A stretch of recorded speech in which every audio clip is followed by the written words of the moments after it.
샬롬 반갑습니다. 윤정우 목사입니다. 이 시간에는 이사야 13장 말씀으로 같이 은혜를 나누고자 합니다. 1절입니다. 아모스의 아들 이사야가 바벨론에 대하여 받은 경고라. 이사야 13장, 14장 말씀 참 유명한 말씀이죠. 특히 아침의 아들 계명성에 대한 어떤 예언이기도 하지요. 이 바벨론은 무엇을 가르치겠습니까? 그러니까 예수님 오셨을 당시에 이방 민족이 되어버렸던 나라에 대한 경고인 것이죠. 이스라엘 민족이 있어서 바벨론은 철저하게 침략자고 방해자이고 이렇게 경쟁자인 것이죠. 대적자인 것이죠. 즉 예수님이 오셨을 때 이 이스라엘 민족들이 종교 지도자들이 철저하게 예수님에 대해서 택한 족속에게 대해서 이스라엘 민족들 하나님의 선민이었죠. 이 이스라엘 민족에 대해서 철저하게 어떻게 합니까? 종교 지도자들이 예수님 믿고 다른 사람들에 대해서 철저하게 대적할 것을 이제 그것을 예언하여서 설명하고 있는 것이죠. 그와 마찬가지로 이사야 14장에 그 아침의 아들 계명성에 대한 예언도 동일한 것이죠. 그들은 누구를 가르칩니까? 바로 종교 지도자들에 대한 멸망을 이야기하고 있는 것이죠. 2절입니다. 너희는 자산 위에 기호를 세우고 소리를 높여 그들을 부르며 손을 흔들어 그들로 정기한 자의 문에 들어가게 하라 라는 것이죠. 누구입니까? 정기한 자가 이제 예수님이죠. 예수님과 그 예수님에 따른 무리들에 대한 이제 환대를 해라 라는 것이죠. 내가 나의 거룩히 구별한 자에게 명하고, 그렇죠? 우리 주님께서 구별한 자가 누구겠습니까? 먼저 오실 메시아에 대한 예언이고 예수님 믿고 따르는 사람들에 대한 예언인 것이죠. 거룩히 구별한 자이기 때문이죠. 먼저 거룩하고 구별된 사람이 누구입니까? 이 땅에 사람 형성했기 때문에 우리 구주 예수 그리스도에 대한 예언인 것이죠. 나의 이름을 기뻐하는 용사들을 불러 나의 노를 풀게 하였느니라. 그렇죠? 철저하게 하나님의 이제 이 이스라엘의 거짓 교사들, 종교 지도자들에 대한 이제 심판을 예언하고 있는 것이죠. 산에서 무리의 소리가 나며 많은 백성의 소리 같으니 곧 열국 민족이 함께 모여 떠드는 소리라. 만군의 여호와께서 싸움을 위하여 군대를 검열하심이로다. 그렇죠? 여호와 하나님께서 이 땅에 평화를 주러 온 것이 아니죠. 철저히 검을 주러 온 것이죠. 그래서 모든 예수님 믿고 따르는 사람들을 예수님께서 뭐라 표현합니까? 자기 자신을 하나님의 나라라고 표현하고 있는 것이죠. 그래서 예수님의 입에서 나오는 하나님의 말씀을 그것을 검으로 표현하고 있는 것이죠. 그래서 이 여호와 하나님의 싸움 무엇입니까? 혈과 육에 대한 싸움이 아니죠. 악한 공중 권세 잡은 자하고의 싸움을 예언하고 있는 것이죠. 그래서 예수님께서 이 땅에 임재하심을 이제 뭐로 표현합니까? 무리가 먼 나라에서 하늘가에서 왔으며 곧 여호와와 그 진노의 병기라 온 땅을 멸하라 함이니라 라는 것이죠. 예수님께서 이 땅에 무엇을 가지고 오셨습니까? 복음을 가지고 오셨죠. 기쁜 소식을 가지고 오셨죠. 예수님의 그 말씀이 바로 무엇입니까? 믿지 않는 예수님을 대적하는 자들에게는 성령의 검이 되어서 그들을 쳐서 멸하고 있는 것이죠. 그래서 이제는 성령 하나님으로 말미암아 이제 예수님을 믿고 다른 사람들이 성령의 검을 취하해서 전 세계를 향해서, 그렇죠? 온 땅을 말하러 왔다라는 것이죠. 즉 우리들의 싸움은 혈과 육에 대한 싸움이고 악한 공중 권세 잡은 자들하고의 그 싸움을 싸우러 오셨다라는 것이죠. 그래서 너희는 애곡할지어다 여호와의 날이 가까웠으니 전능자에게서 멸망이 임할 것이미로다. 그렇죠? 이 바벨론으로 이방 민족이고 예수님의 이 선민들인 유다 이스라엘을 대적하는 그 시대적인 역사적인 사명을 들어서 역사적인 시대적인 사건을 들어서 이제 설명하고 있는 것이죠. 예수님 오셨을 때 예수님의 그 나라, 하나님의 나라를 누가 대적하고 있습니까? 이스라엘 종교 지도자들이 하나의 세력을 세워서 예수님을 계획적으로 철저하게 대적하고 있는 것을 예언하여서 설명하고 있는 것이죠.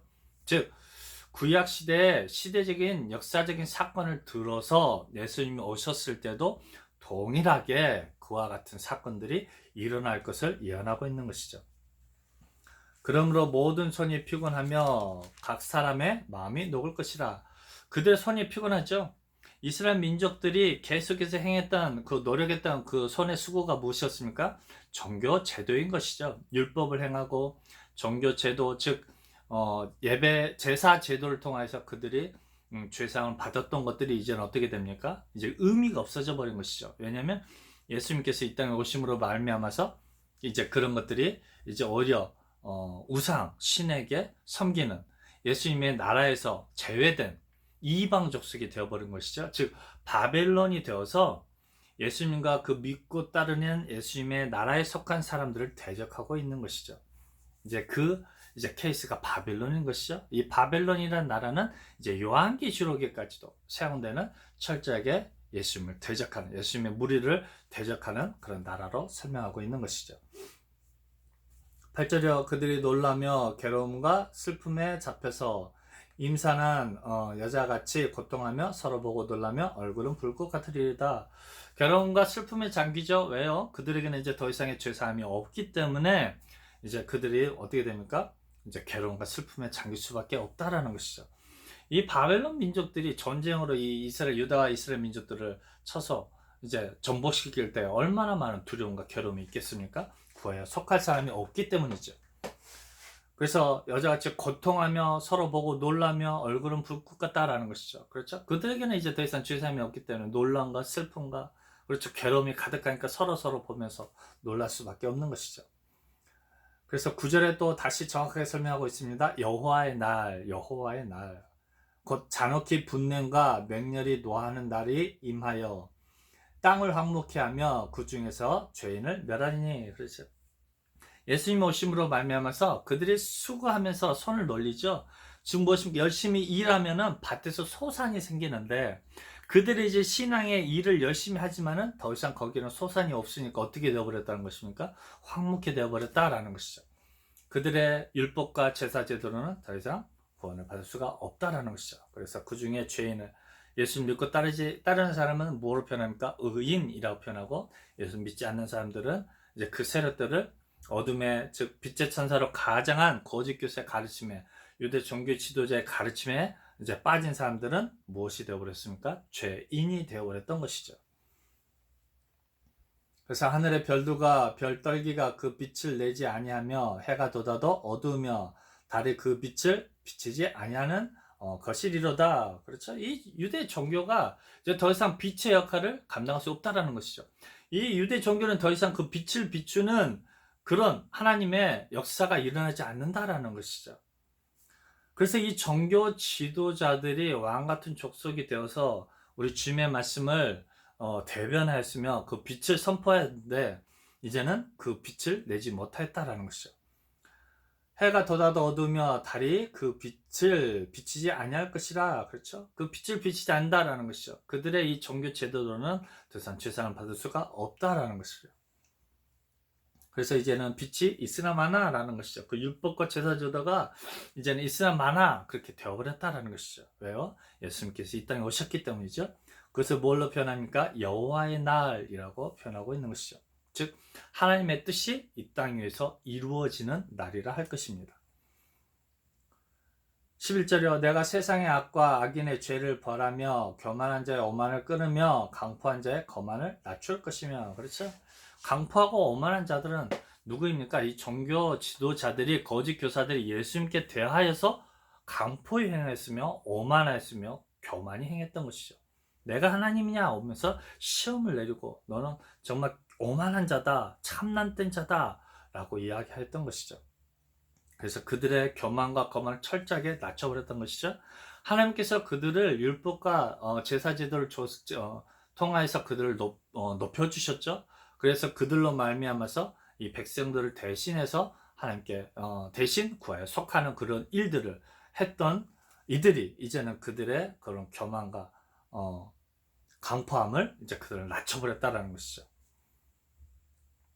내가 사람을 정금보다 희속해 하며 오빌의 순금보다 희귀케 하리로다.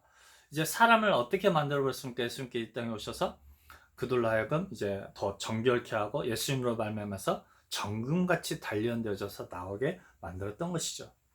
그래서 정말 귀하게 만들었고 순금보다 희귀하게 정말 소중하게 귀한 하나님의 자녀로, 빛의 자녀로 만들어 주신 것이죠. 언제 그 일들이 이루어집니까? 여호와의 날에 그 일들이 이루어진다라는 것이죠. 그래서 여호와의 날에 이제 한 부류는 하나님 나라에 속한 정금 같은 자들이 되고, 한편은 이제 심판을 받게 되고 그에게 화가 미치게 된다라는 것이죠. 나 만군의 여호와가 분하여 맹렬히 노하는 날에 하늘 진동시키며 땅을 흔들어 그 자리에서 떠나게 하리니, 그들이 쫓긴 노루나 모으는 자 없는 양같이 각기 동족에게로 돌아가며 번향으로 도망할 것이나, 만나는 자는 창에 찔리겠고 잡히는 자는 칼에 엎드려지겠고. 철저하게 이 유대 종교 지도자들의, 유다 이스라엘의 종교 지도자의 철저한 그들에 대한 심판을 선포하고 있는 것이죠. 그래서 그들의 어린 아이들은 그 목전에 메어침을 입겠고 그 집은 노략을 당하고 그 안에는 욕을 당하리라. 철저하게 이 종교 지도자들의 거짓된 가르침으로 말미암아서, 거짓된 가르침으로 젖먹임을 당한 그 아이들이, 이 이스라엘 민족들이, 백성들이 까지도 철저하게 심판을 받게 되겠다라는 것이죠. 보라, 은을 돌아보지 아니하며 금을 기뻐하지 아니하는 메대 사람을 내가 교통시켜 그들을 치게 하리니. 그렇죠? 철저하게 이방 족속들, 그 이스라엘 민족에 있어서 이 바벨론을 통해서 그들을 어떻게 철저히 심판하겠다라는 것이죠. 그래서 이 이스라엘 민족, 이 거짓된 사단의 회가 되어버렸던 이 이스라엘 민족에게 하나님의 나라는 뭐가 되어버렸습니까? 서로 이방 민족이 되어버렸던 것이죠. 그렇죠? 그래서 이 하나님의 나라에 이 이스라엘 민족들은 이방 족속이 되어버린 것이죠. 철저하게 바벨론과 같은 나라가 되어버렸고, 반대로 이 이스라엘 민족들에게는 이제 하나님의 나라가 이제 뭐와 같이 되어버렸습니까? 바벨론 같이 되어버렸던 것이죠. 그래서 이 바벨론 나라를 통해서 이 이스라엘 민족들이 심판을 받게 된다라는 것이죠. 그렇죠? 이 거짓 교사들에 대한, 거짓 종교 지도자들에 대한 이제 이 종교 체계에 대한 심판을 이야기하고 있는 것이죠. 메대 사람이 활로 청년을 쏘아 죽이며 태의 열매를 긍휼히 여기지 아니하며 아이를 가석히 보지 아니하리로다. 그렇죠? 철저하게 그들의 신앙을 인정하지 않겠다라는 것이죠. 그들에 대한 심판이 있겠다라는 것이죠. 태의 열매가 무엇입니까? 그 신앙의 열매인 것이죠. 우리도 동일하죠. 저 믿고 따르는 우리들도 우리 신앙의 열매들을 많이 맺는다라고 이야기하죠. 그래서 우리들로 하여금 그 아이들을 배우고 이제 그 아이들로 인해서 성장해 하는 게 우리에게 주어진, 하나님께서 우리에게 주어진 임무인 것이죠. 그렇죠? 19절에 열국의 영광이여 갈대아 사람의 자랑하는 놀이개가 된 바벨론이 하나님께 멸망당한 소돔과 고모라 같이 되리라. 그렇죠? 철저하게 그들에게는 소돔과 고모라 같이 완전한 심판을 그들에게 내리겠다라는 것이죠. 그곳에 처할 자가 없겠고 거할 사람이 대대에 없을 것이며. 그렇죠? 그곳에는 처할 사람이 하나도 없고 대대도 없겠다라는 것이죠. 철저하게 황폐화되어지고 그것이 어때요? 세상 끝날까지 그게 되어진다는 것이죠. 그러니까 이게 실제적인 이스라엘 민족과 그 나라에 대한, 그 땅에 대한 심판이 아니죠. 그 사람들에 대한 심판인 것이죠. 그 종교 제도에 대한 심판인 것이죠. 그래서 뭐라고 표현합니까? 철저하게 메대 사람들이 활로 청년을 쏘아 죽이며 태의 열매를 긍휼히 여기지 아니하며 아이를 가시키 보지 아니하리라. 열국의 영광이여 갈대아 사람의 자랑하는 놀이개가 된 바벨론이 하나님께 멸망당한 소돔과 고모라가 같이 되리니. 그곳에 처할 자가 없겠고, 그렇죠? 거할 사람이 대대에 없을 것이며, 거기에는 철저하게 이제는 거할 사람이 대대손손 거기에는 없겠다라는 것이죠. 완전한 심판인 것이죠. 그래서 그곳이 어디가 되어버렸습니까? 유대 종교 제도가 바로 이제는 거기에 사람들이 거하지 않겠다라는 것이죠. 거기에서는 이제 아무리 수고하고 노력해도 그 대가로 죄상을 받을 수가 없는 그런 황폐한 곳이 되어버렸다라는 것이죠. 아라비아 사람도 거기 장막을 치지 아니하며 목자들도 그곳에 그 양떼를 쉬게 하지 아니할 것이요 오직 들짐승들이 거기 엎드리고 부르짖는 짐승이 그 가옥에 충만하며 타조가 거기 깃들이며 들량이 거기서 뛸 것이요. 그렇죠? 철저하게 이제 야생의 광야가 되어버렸다라는 것이죠. 절단부 이제 사람들이 거할 수 없는 처소가 되었다라는 것이죠. 그곳에는 이제 더 이상 죄사함을 받을 수가 없다라는 것이죠. 그 궁성에는 사랑이 부르짖을 것이요 화려한 전에는 들깨가 올 것이요 그 때가 가까우며 그의 날이 오래지 아니하리라. 그렇죠? 그 궁성, 그 왕궁에는 정말 이 유대 정교 지도자들이 함께 했던 그 왕궁에는, 그 성전에는 하나님이 거하시는 것이었죠. 예수님 오시기 전에는요. 그곳에서 하나님 만나는 것이었고, 그곳에서 이스라엘 민족들이 죄사함을 받는 평화의 장소인 것이죠. 기쁨의 장소였던 그 궁성이 이제는 누가 가게 됩니까? 시랑과 늑대와 이제 들짐승들이 거하는 황폐한 곳이 되어버렸다는 것이죠. 그들에 대한 완전한 심판을 선포하고 계시는 것이죠. 이 시대도 동일하죠. 우리 성령 하나님께서 함께하는 곳이 우리 성전이 되어지는 것이죠. 우리 성령 하나님과 동행하면서 참 기쁨과 자유함을 누리는 오늘 하루 되시기를 주님 이름으로 부탁드립니다. 감사합니다.